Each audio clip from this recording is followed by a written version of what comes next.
I wrote all those scripts. I didn't want to just tell the story straightforward like so many books did. I thought it would be interesting if we could look at the scriptures from a fresh angle or a new angle in a way.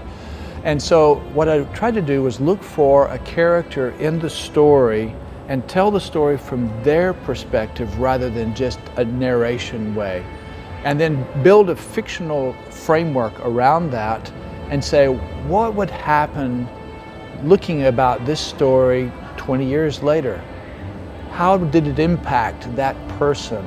What would they tell somebody else about the incident that they saw? Putrimu sudah mati. Sudah terlambat. Kenapa harus merepotkan guru lagi? You know, when I first started on this, I was thinking, let's do some children's books. We'll put them in bookstores in East Africa and see how many families would buy that. I think God has just grabbed a hold of this and taken it in some amazing ways. For example, Good News Productions saying, hey, we like these stories. We'd love to do this, but instead of doing it with books, have you thought about doing it in another medium? A lot of cultures, people don't have discretionary funds to go out and say, I'm going to buy books with this. But if they have discretionary funds, they'll buy a phone. And if we could put this on the internet and have it to where they could download these stories free, we could reach thousands more than we ever would with any books. And not only that, because you print the book doesn't mean that we know whether or not the person ever reads the book.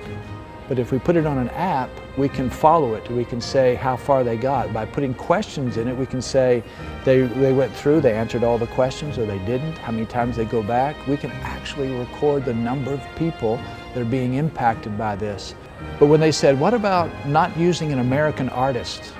How about for an appeal in a majority world, we use a non-American artist and we start doing something with animation outside that would open it up to a broader, multiple cultural appeal.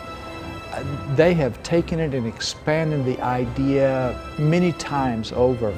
And I get excited every time they come up and say, hey, what about, because I know it's going to be a good idea. I never dreamed that it would go this way. I never dreamed that we would be finding artists in Indonesia.